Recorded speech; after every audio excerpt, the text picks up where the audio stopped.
Ce jour-là, Yannick Fialip, l'actuel président de la FDSEA de Haute-Loire, avait troqué ses bottes d'agriculteur pour le costume d'homme d'affaires. Il avait rendez-vous avec la grande distribution en région parisienne. Objectif, faire connaître la nouvelle marque de lait de montagne, Monlait.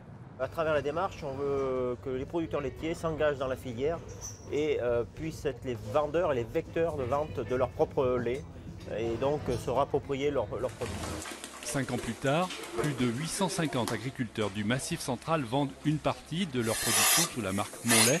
Avec ce lait de montagne, ce producteur, par exemple, a gagné l'an dernier 500 € de plus. C'est peu, mais c'est un début. Le lait qui est commercialisé sous la marque Monlait nous apporte aujourd'hui 3 centimes de plus pour nous. Et a l'intérêt aussi de pérenniser la collecte, puisque les industriels, il y a 3 centimes qui vont pour eux aussi, pour aider à la collecte. Et ça, c'est important dans nos régions de montagne.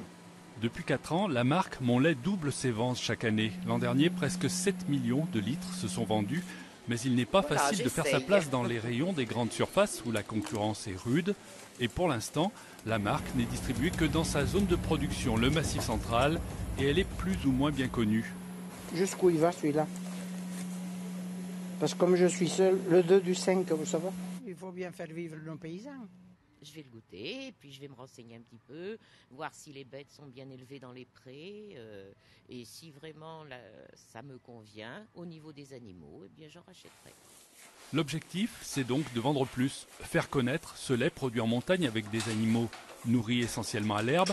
Stéphane Merle le reconnaît, il pensait que la démarche serait plus facile à mettre en place. Quand on a démarré il y a 5 ans, on pensait que ça irait beaucoup plus vite. Et 5 ans après, on s'aperçoit que c'est quand même difficile de commercialiser du lait parce qu'il y a beaucoup de monde sur le marché et ça ne va pas aussi vite qu'on voudrait. Et malheureusement, on aimerait que ça aille plus vite.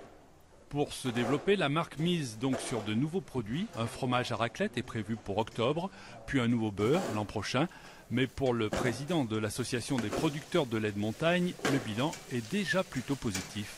Quand nous commençons à avoir des retours financiers, eh bien, ça réconforte le résultat de l'exploitation. Donc, pas exempté des crises, mais en situation de dynamique et de perspective. Pour ces producteurs, l'aventure Monlait ne fait que commencer. La perspective du grand marché Auvergne-Rhône-Alpin sera la prochaine étape avant d'essayer d'atteindre l'objectif initial, en faire une marque nationale.